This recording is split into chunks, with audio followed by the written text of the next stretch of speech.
If you guys are struggling on offense in Madden 25, this is the video for you. In this video, I'm going to be teaching you guys what offenses are good in Madden, what route combos you should be running, how to make good route combos, how to read defensive coverages, and some of the best plays that I've came up with in my current scheme. If you guys want to know the scheme I'm running, I'm in the Eagles playbook, and I'm using multiple defense. For anyone who wants to know my playbooks, enough yapping for me. Let's make you guys better offensive players right now. So I could go through every single playbook in this game and kind of look at different formations, but that would take a very long time, and I'm not trying to waste your guys' time. So we're going to be in this Eagles playbook. This is the playbook that I run. I'm going to kind of break down to you guys my thought process, what I looked for when I was picking out this playbook, and a whole bunch of other things. So let's just get straight into it. So this year, Madden is definitely a little bit different than Madden's. The good thing about offense it's still anything can be ran. You can be super unique. The only thing I say that's really bad this year is probably running the ball under center. So I would try to avoid those formations in this Madden. But anything, you could pretty much pass out on anything. I've seen doubles this year. I've seen trips. I've seen type. I've seen a bunch. You name it, it's been out there, and it's been meta at one point or another. So I'm going to kind of look through this Eagles playbook and kind of tell you guys what caught my eye when first looking through this playbook. So obviously, with the switch stick this year, it made compressed sets really tough to kind of main in, so you kind of had to go to a more spread out set. So what has been meta this year? Gun normal, wild up close, which is doubles, and also trips, tight end, flex. Those have been the two main meta formations due to the switch stick. So we look at this playbook. We have normal wild off close. Now, what am I looking for in this playbook? I'm looking for any sort of zigs. I'm looking for unique post routes and corner routes that are not similar to the hot route master post. If you guys don't know what I'm talking about, I'm going to call PA snag. Let me just call PA snag. I don't really care what coverage I'm in. I'm just trying to show you guys the post. So right here, I'm just going to block my running back. As you see, this post cuts really sharp. It's a really sharp cut post. Deep loop, whatever, don't mind that. It's a really sharp cut post, so it's going to do really well versus zone coverage. Right here, our opponent's in match, so don't mind that. Now watch if I just put a post right here. Now this is kind of going to run up the field a little bit deeper. Now it still kind of does have a sharp cut to it, but it runs a little bit deeper, and that post is probably going to struggle a lot versus man-to-man coverage, especially shaded inside. So this post, as you can see, looks just a little bit different. Let's just see if I call Y. So here's the post right here. This is the hot route master post on the outside receiver. And then this is the PA snag post. So this already caught my eye just by looking at this play. So speaking of PA snag, if you guys don't know, if you guys are struggling with any sort of blitzes in the game, play action blocking is some of the best blocking that you can find. Now, you don't have to send out, or you can send out your running back. You don't have to keep the play action. You can block them, do whatever you want. You can even send the running back out, block the tight end. And this play action blocking is going to be really good, especially versus the loop blitzes, the engage blitzes. So if you guys are struggling with that stuff, PA snag is going to be your best friend. So what else am I looking for? I'm looking for zig routes. Zig routes in this game, you guys know how tough it is to defend a zig. Dig return is one of the better red zone plays in the game. But if we scroll through this playbook, and I'm actually going to hide my camera so you guys can see this, we have cheap flat post, and it has this inverted zig that cuts to the middle of the field. So this is going to be a super tough play the guard. And again, a short post over on the right side. The short post is going to be make it super tough, because if they put their hooks on 5 yards, which I talk about in my defensive guide, so make sure you guys go check that out. But if they put their hooks on 5 yards, we're going to be able to throw that post all day. It's going to be money. And if they don't, we're going to, if they have hooks default 10, 15 yards, we're going to be able to throw that zig if they're not using it. So we can do a lot of stuff. And finally, also something I always look for is cheap motions. It has cheap flat post, which has a motion tight end. It's got this motion halfback angle, and it's got some unique routes. It's got some wheel routes. So we're kind of cooking with this formation. So you're kind of looking at Eagles. Now, there's a whole bunch of playbooks that have gun normal, wild off close. So you're probably like, why would I call this? Or, something similar like gun doubles. Why would I call this Eagles formation? Why would I call this? So we can look at the doubles. Again, we have another zig and pivot seam. We have some RPOs just in case we need to hand off the ball. Now, if I go over to the bunch, okay, I know I was talking about how bunch is kind of mid this year. It's not what it used to be, but bunch is still something good you guys can audible to, because if someone's not expecting you to go to bunch, their zone drops are going to be out of whack. Their defense is going to be out of whack. So you can audible to, we have bunch. We have mesh spot, which has some really good wheels. We have this choice shallow dig, which has a good corner route, some drags, and an in route. We have some zigs on some other plays. So we have this formation if we want to go to that. Finally, what we're really looking at is this motion wide post out of trips, tight end, flex. Let me hide my play real quick. So we have a zig, we have a cheat motion, and we have a unique post from the tight end that we can't get anywhere else. So this is going to be our bread and butter. And guess what? Even after this recent update, they have trips, tight end, flex, or trips, tight end, excuse me, not trips, tight end, flex, which has this clear out seam. So clear out seam has a unique fade that goes to the sideline. So if our opponent tries to run cover 2, we're going to be able to dominate with that fade to the sideline. If they go cover 4, we're going to be able to cook. We have an angle route. We can hot route some things a little bit. So that's what I kind of look for in playbooks. You're looking 1, unique routes, 2, play action plays, and finally 3, anything that is auto motion. So enough yapping. Let's get straight into some of the plays that I like to call in this offense. So for the first play that I'm going to break down, it's going to be this PA snag play. So again, we talk about this short post. We have also a slant route. We have a play action, and we have this unique spot route. So my favorite setup out of this is going to be the streak my slot receiver. So what this is going to do is it's going to clear out an inside third or an inside quarter, allowing us to throw that post over the middle as long as there's no hook curls. Again, there's going to be 2 hook curls in practice mode, so you guys got to keep in mind one of them is going to be a user that's going to be running everywhere. So keep that in mind. So also, what I like to do is take Darnell Washington, put him on a drag route, and then I can either block my running back, but in this case, I'm going to actually send my running back out and put him on a flat. So what this flat does, it's going to bring out the slot flats, if there is any, and it's going to open up room for that spot route over on the right. Our drag is there just in case we need a snap throw. It's something like this. We can snap throw. Easy. Throw to Darnell Washington. Easy first down right there like it's nothing. So let me call that play again. Again, we're going to streak our slot. We're going to drag our tight end, and then we're going to put our running back on a flat route just like this. Now over here on the right, that hook curl, granted, we did get a knockout right there, but a hook curl from the safety, sometimes you're going to be able to catch that, or aggressive catch it down, excuse me. So if I throw this right here, even on the break, I can easy yards right there, 5 yards. You don't have to throw it ASAP. But for the defense that the CPU is running, we can do that. So what else you can do? If they try to switch stick this post, the streak's going to be open. If not, I'm going to be able to throw that post over the middle if I get some time. Let me pull up instant replay right there. So if we get time, let me lock onto the post right here. So this post, you see that this hook curl is guarding it. But eventually, this hook curl, as you see, Ray Nitschke's kind of going to bail from it. And you're going to be able to throw that post in between the inside third and the outside third. And then when that streak is there, kind of as a clear out, but if they switch stick, we're going to be able to punish it. So, again, we have the best blocking with play action. Again, the loop blitz is going to struggle versus this a lot.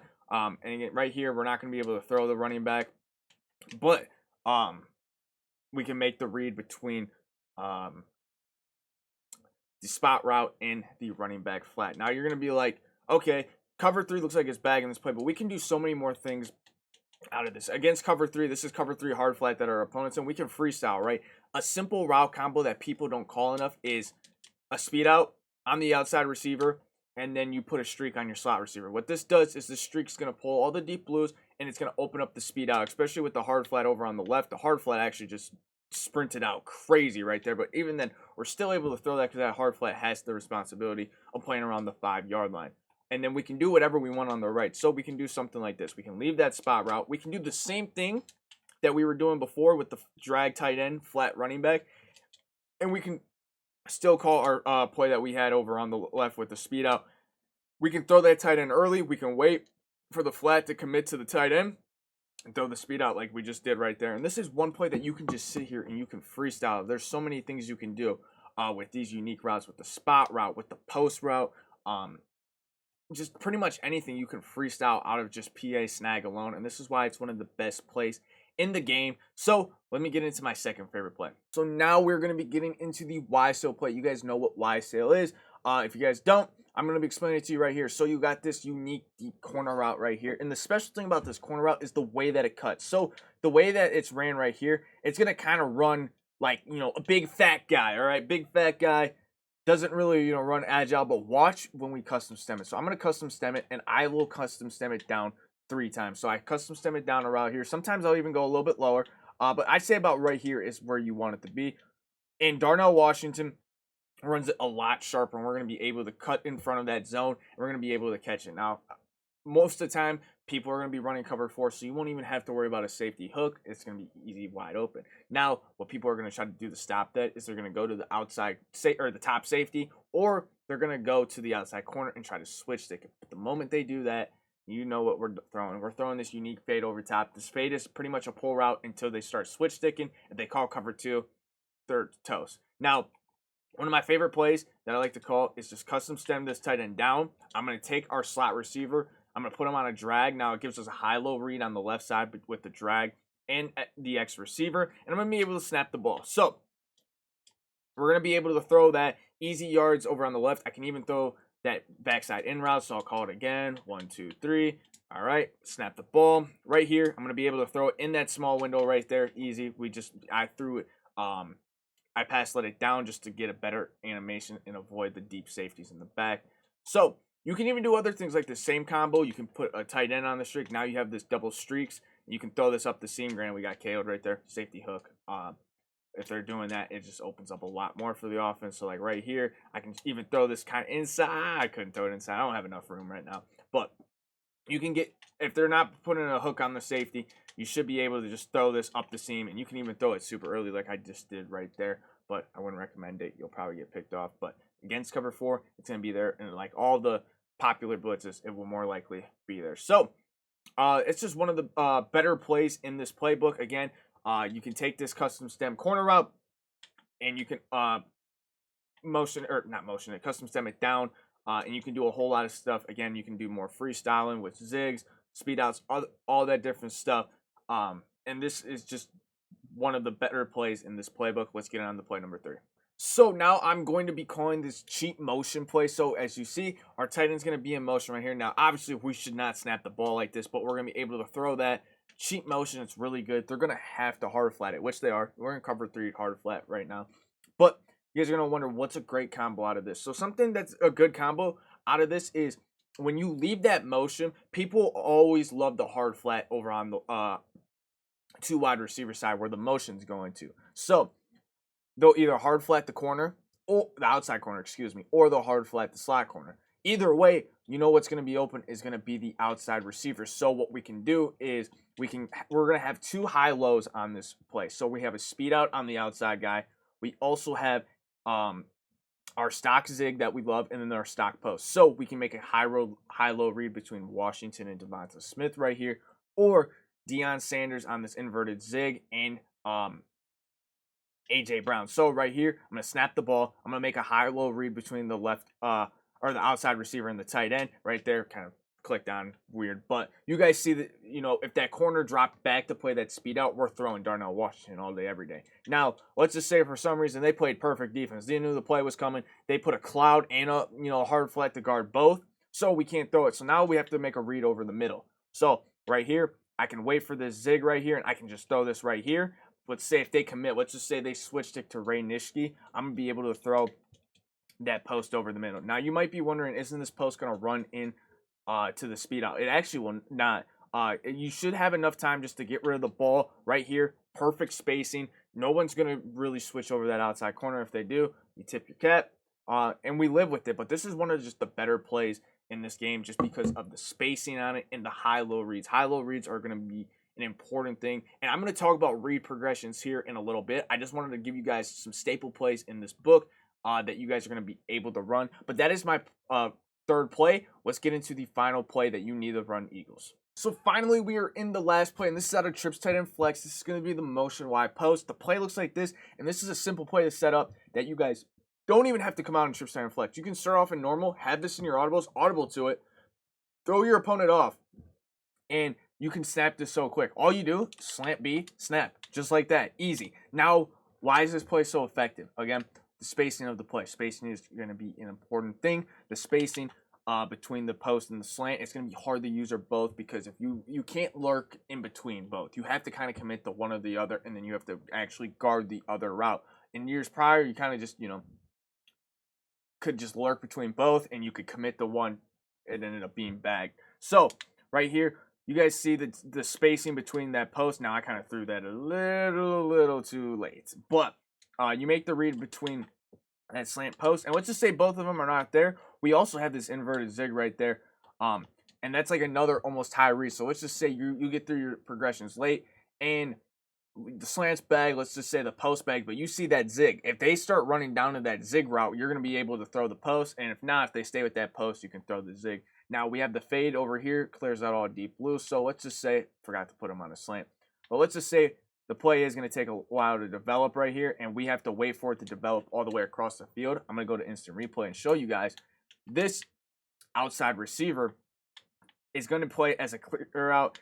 Dion has to run with him. So if we have to wait for Downard Washington to get all the way to the other side of the field, he's going to be wide open. If they're running cover 3, cover 4, he'll be wide open. If they're running cover 2, we throw that fade because that deep half on the safety has no chance. So, again, great spacing on this play. It's going to be one of the key plays that we use in this playbook. So I gave you guys 4 key plays. Now I'm going to talk more about reading coverages, my reads or how I read each play, and what I'm kind of looking for. So let's get straight into that. So let's talk about reading coverages. So the first thing I do before, let's just say I'm opening up a game, I don't really know what my opponent's calling.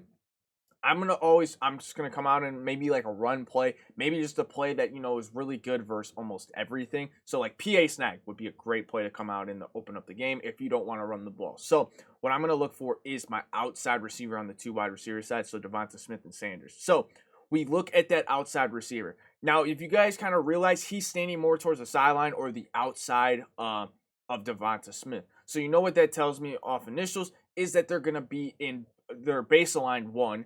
And 2, it's zone coverage, not man-to-man coverage. Now, how do we read if it's man-to-man coverage on the outside?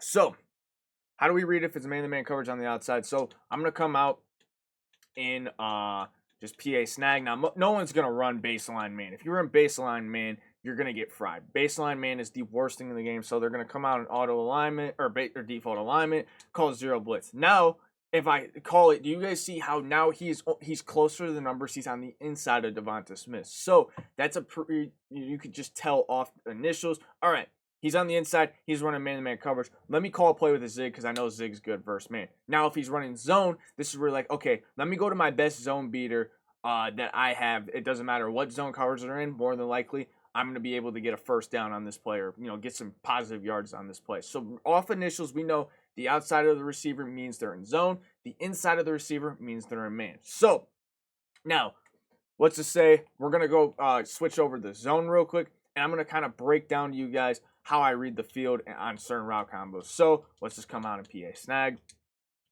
and then we're going to come out into this cover 3, hard flat. Now, what I am going to do, what I always do, is let's just say first couple plays, I want to see, are they in maybe cover 2? Are they in cover 3? Or, something like cover 3, cover 4. So I'm going to read this outside corner. So we'll just do something simple like this. So we'll do streak on the slot. We're going to go speed out on the left. And then we'll set up like our play with the drag on the tight end and then flat our running back. So now I'm going to read this corner. If the speed out is there, I can already tell, all right, they're basing their coverage a lot out of cover 3, cover 4.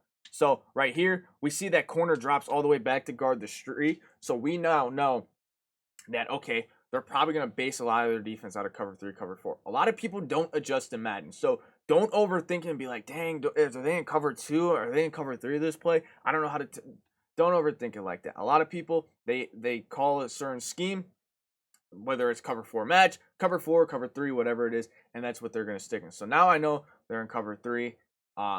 And so I can adjust my play through there. So let's just go back to a simple play.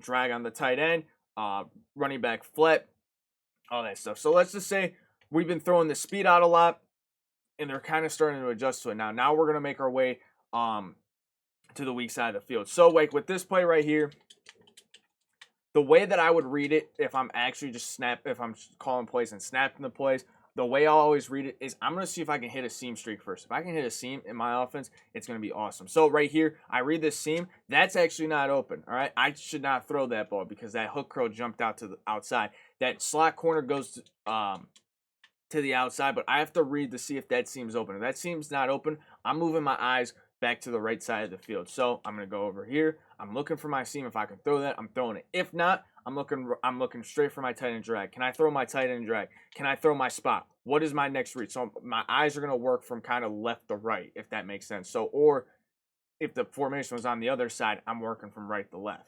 So that's the way I would kind of read something like this with like a speed out streak where we don't really have like a high-low read. So now let's get into a play where we maybe have a high-low read. So we are now into this cheap flat post play, and this is what our setup kind of looks like right here. So we have a player in motion, and we don't want to miss the player in motion ever because we want them to try to overcommit to that route because he's obviously in motion, which once they overcommit to that route, it opens up everything possible. It opens up. So I don't know why I don't have a speed on my outside guy. There we go. I'm going to look to this motion guy. If I can throw that motion guy, I'm throwing it. So right here, I shouldn't throw this because this is a hard flat, but we're still able to get a couple of yards. Most of the time, it's going to be guarded by a hard flat. I don't know why it's not guarding it right now. Weird. Anyways, I'm going to kind of look over there, and since it's in motion, I'm going to do that. Otherwise, let's just say if we had a high-low read, I'm just going to put this guy on a streak.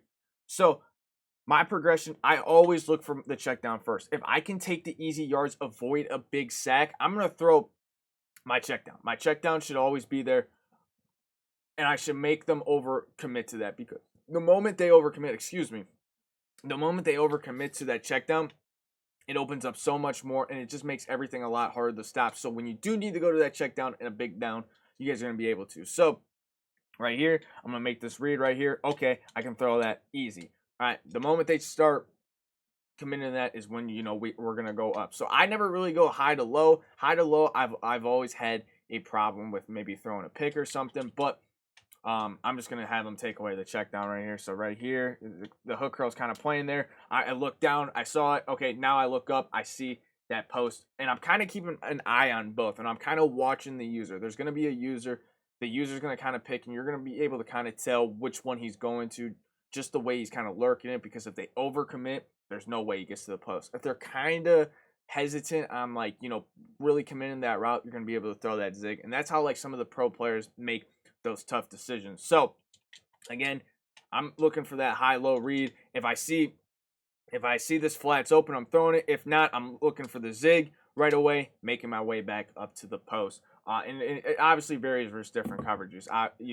If they're in cover 2, there's hooks on the field. The hooks are probably going to be able to bite down more on the post if they're on lower zone drops or shaded down. If they're shaded up, they're going to drop back more. So it's you just kind of have to read the hooks.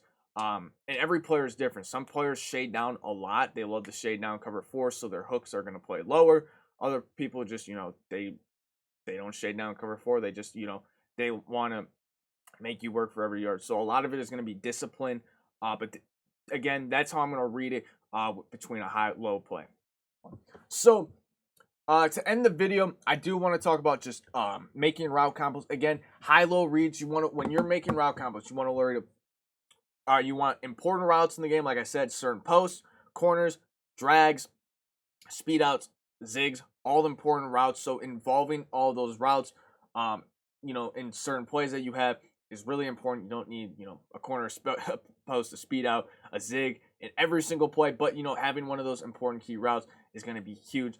But some of the great route combos are just going to be, for example, Y sail. Perfect combo right here to show you. This flood concept is awesome right here. With a fade, we have a corner, and we have a flat. So we can make the read, as you see.